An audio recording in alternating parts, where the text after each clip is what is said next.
my light, my companion in life.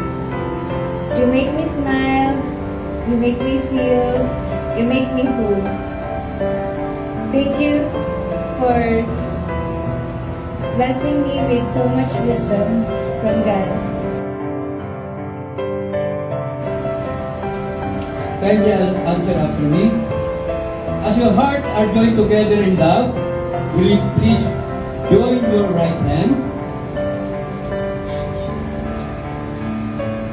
Arvin, are you here to ask Chrysaline to be your partner, love, friend, and wife?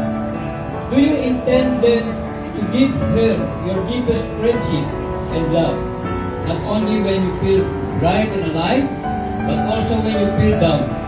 Not only when you remember clearly that you are manifestation of God, but even those times when you forget.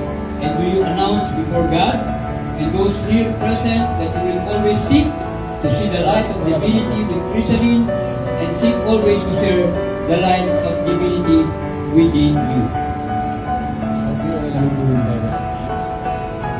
Chrysaline, are you here to ask our life, but also when you feel down?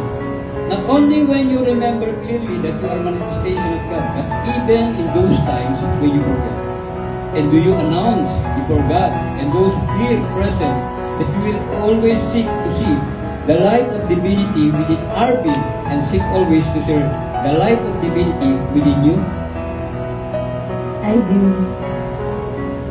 So let us begin the ceremony with a prayer. Arvin and Chrysaline as a husband and wife. And no longer separate into one, but united as one in the name of the Father, in the Son, and the Holy Spirit. Brother and sister, may I now present to you Mr. and Mrs. Amelie.